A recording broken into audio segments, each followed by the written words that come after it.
Hello, everyone. This is my TED Talk about personal choices and sustainability.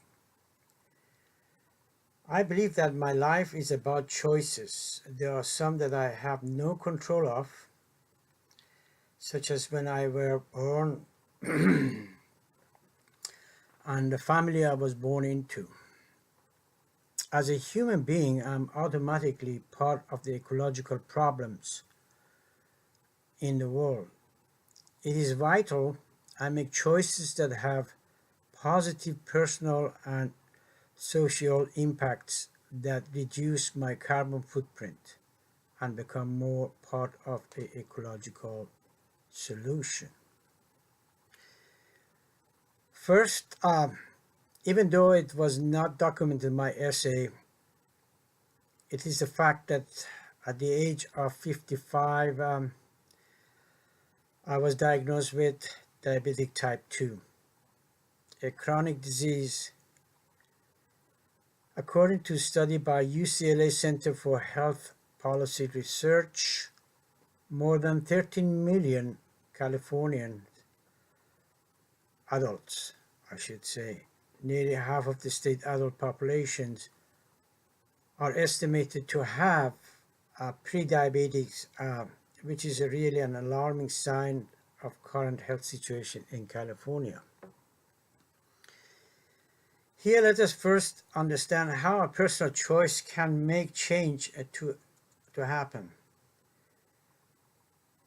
Essentially, a change happens in three different stages, which is a process, not an event. Like when you go to a Sunday football game, that's an event, it's not a change. Change has three stages: the current stage, and second is the transition stage, and the third one is the actual after transition state is the future state. The the first stage is the that what we are comfortable with, we live in it, what we currently know and familiar with. However, when we want to go to a transition state, that is particularly requires us to accept new perspective in life, learn new ways of behaving. This is, of course, a challenging stage. As I mentioned before, I had diabetes, and then I had to think about having diabetes can be dangerous if I don't know how to control it. So, with the assistance of my health professionals, especially my doctor, identifying the current situation I was in, made some recommendation to change my lifestyle. So actually see the transition state is really challenging because you have to make personal choices to transition to this stage, um, transforming like my bad eating habit to a better one. And as you know, old habits die hard. And at the age of 55, I was too old to realize, that I need to change my lifestyle. It wasn't an easy process, and it was very challenging. So I had to come to some hard-fought decisions for my lifestyle intervention and set smart goals, effective behavioral changes, right medications I needed, right diets, physical activity. These all that control my particular diabetes disease. To improve, I read some publications about diabetes, to prepare foods, uh, promote more fruits and vegetables, use low concentrated sweet diets. Previously I was drinking a lot of soda and decided now to go just for water, pure water is the recommendation. Um, Even before, as I said, the bad habit of eating was I was eating a large portion of food at a given time, and that was also unhealthy. So there were a lot of changes that I had to go, um, and this was not really easy. So to increase and come to a particular third, which is the future state, I hope I'm in the future state now. So in addition of improving my eating habit, I also decided to increase my physical activities. I do daily walking for half an hour, and then because it's significant, lack of physical activity also can be a life-threatening life-threatening risk. Luckily, we live in Santa Barbara, great climate, so outdoor activities is a part close to where I live, and that's really helping. Also, while I'm at SPCC, I'm taking some classes at the such as I took cardio boxing, Pilates, and all different courses at SPCC, which are really helping me to control my weight as well. That's very important. However, to control a disease such as I have, and as you know, in our daily life, we are concerned about challenges, stress, and all that comes with it. So it is hard, but you know, this is a continuation uh, of the second stage transition into a future stage of change. I'm trying to control, and it is a really emotional roller coaster with the work you do as well as stress during the day and so on. However, going back to I covered in my essay was the choice to teach an online course. I've been teaching an online course, well, actually more than one online course a few years back, but it goes back to about the year 2000, so about 16 years. Variety of online courses I taught for profit organization like University of Phoenix in the courses such as statistics, mathematics, and so on. But at the community college, Irvine Valley Community College that I'm currently teaching for the last 7 years, is a course in computer programming. Teaching online is environmentally friendly, smarter choice for college students, and especially working adults who are essentially working during the day and 9 to 5, and they want to have a good education beside their job, promoting their job, and so on.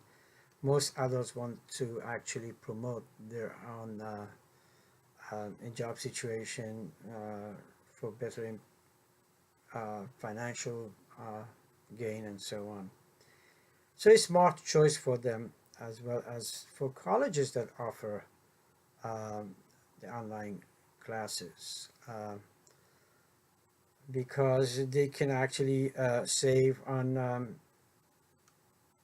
conserve energy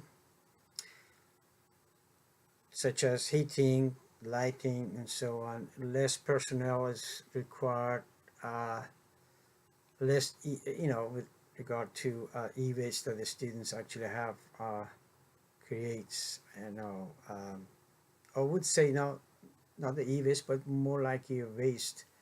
Um, they're also very helpful in the fact that those online students, currently I don't know what percentage of the students of SPCC are taking online courses, but essentially, if you're taking full online courses in your curriculum, then you probably need not to leave home. Uh, Less traffic, less congestion on the road, less emission of CO2, which creates more global warming and so on. And also, because you are teaching an online course and the students are actually taking an online course, therefore, in most cases, they require less paper, uh, writing paper, printing, and so on, copying and so on. That also help colleges as well, so that is very important. So in many ways, people who make positive differences in the world, uh, they are proactively seeking solution to problems. Uh, Unfortunately, most of us, we look at the problems, but we do not search for a solution. Um, we had a particular important documentary viewed in classroom. A teacher growing green in South Bronx. We learn how Mr. Ritz, who is a teacher in South Bronx, New York, saw the possibility to change uh, in his school and the current situation around it.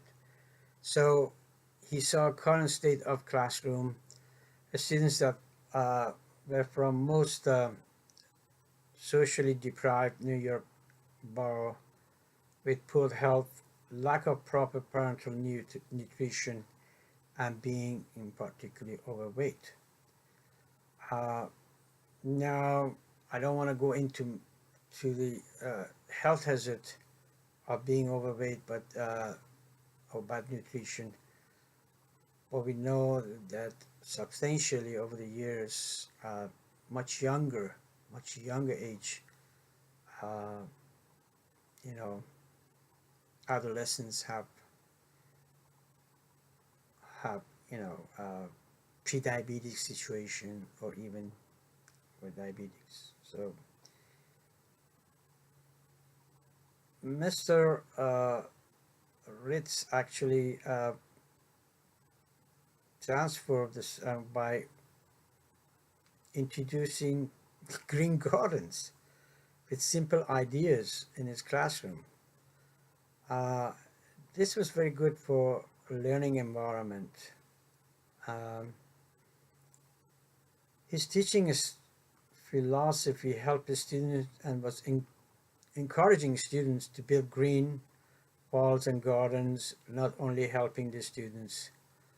Uh,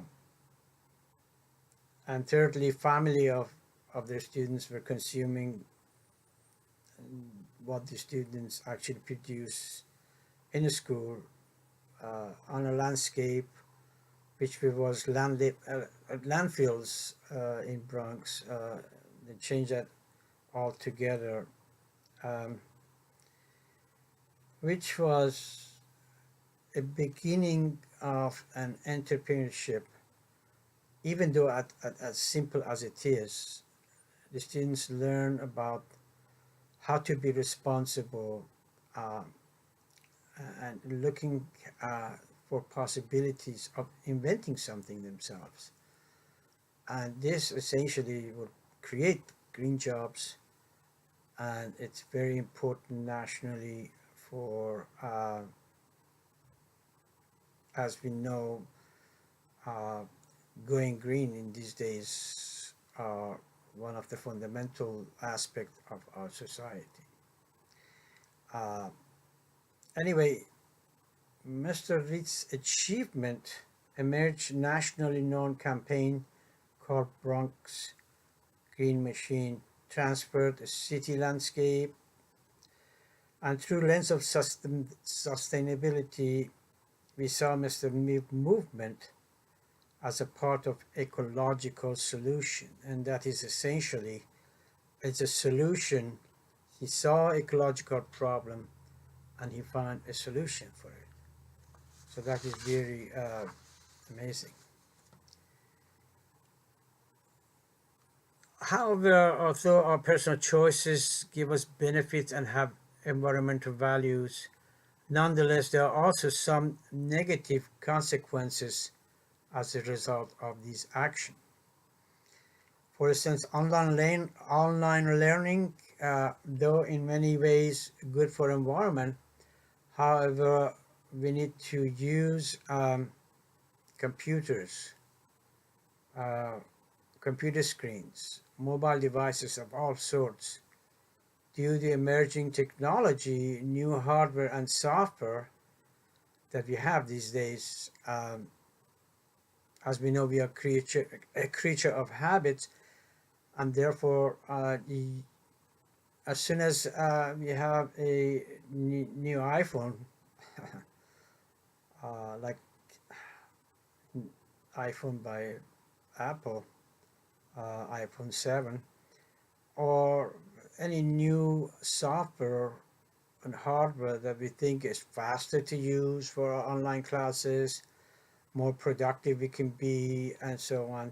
So therefore, we automatically want to get rid of our electronic devices, even if it is in a working order. Um, and afterwards, we're going to learn here that disposing of uh, illegally recycling those things that really cause an e-waste problem. Um, According to Green Season, a California-based company that works to reduce electronic waste, an average computer screen contains up to 8 pounds of lead, which is excessive amounts which can cause nerve disorders and joint problems in the adults and children. With regard to recycling, most people believe that recycling is a good personal choice for living cleaner. Uh, but as it happened, this is not really true in a lot of ways. First, I'd like to talk about the other documentary we saw in the class. Documentary viewed in the class, Ghana Digital Dumping Ground. We learn about the devastation of e-waste dumping has brought about in Ghana. Containers of old computers arriving in West Africa were marked as donations. So Canadians thought, oh, this is really a bridge to digital divide, more learning, a new way of using these devices for themselves. But they were exploited. Ghanaians with bare hands sort these old electronic devices and keeping what they can use, and afterwards whatever e-waste is are left burned in the dumpers outside the town. The toxicity of these e-waste not only was hazardous to people handling them, but also these e-waste leak into the soil and water, which was a livelihood for these poor people in Ghana. An average computer screen contains up to 8 pounds lead, which is excessive amount can cause nerve disorders and joint pain, as I mentioned. This is a Green Citizen, a California-based company, mentioned that. So there are some studies going out how hazardous these material when they are dispose of land up in landfills, and as an e-waste can be dangerous. So going back to the recycling, most people think, oh, this is a good personal choice and clear choice for the environment. However, if we learned Amy Westfield, a freelance journalist based in Oakland, California, and the author of Can Recycling Be Bad for the Environment, she argues that U.S. environmental movement started with recycling. However, this was in turn was a materials that were used. Um, in most cases, in modern age now, for instance, for piping, we use PVC pipes and so on. These materials, though recyclable, but most recyclers do not touch it. This stuff is eventually get into recycling stream, and when it's melted, emit dangerous particles that can create color problems in the resulting materials that they are actually recycling, these manufacturers. And so they dispose of them. Today, United States faces a large, ever-growing consumption and waste problem due to the fact that overconsumption, just in this a new century we live in, the overconsumption of Apple iPad, Amazon Kindle, all these e-readers, iPhones, and so on, then I don't understand. Within a year, as soon as a new iPhone comes up or a new iPad comes up, people just get rid of the old one. I mean, without thinking, these are working iPads. Some of them may be actually recycled in a legal way, goes to countries such as Africa and so on, that they can be used for them in social affairs and so on, and business. Uh, so e-readers, if we talk about e-readers and printed books, we can see the advantages of e-readers, because now instead of reading a daily newspaper or magazine, uh, these e-readers come up with vast digital titles. They also have many individual and business applications. You can also read your daily newspaper. They have particular apps, on your e-readers. However, again, when we come into manufacturing of these material in these e-readers, we realize that the material they use to produce them is environmentally hazardous. According to Daniel Coleman and Gregory Norris, the co-author of How Green Is My iPad, one e-reader requires extraction of 33 pounds of minerals that includes trace amount of exotic metals like columbite, tantalite. Also requires 79 gallons of water to produce batteries and printed writing boards and so on. In contrast, printed book only requires 7 gallons of water consumption. But again, the point here is that when we actually dispose, not only production of these materials have hazardous, environmentally hazardous stuff in them, but also disposing of these gadgets will expose people with a range of toxic substance. Even recycling printed materials like printed books, and if they if they get into landfills, and afterwards, their decomposition of the paper or essentially printed materials also has toxic impact on local water system. We also uh, discuss a variety of other topics in our textbook, sustainability, which I have not really discussed in this in my essay or here. However, all these articles are particularly important about uh, environmental health, environment, sustainability, your personal choices, and so on.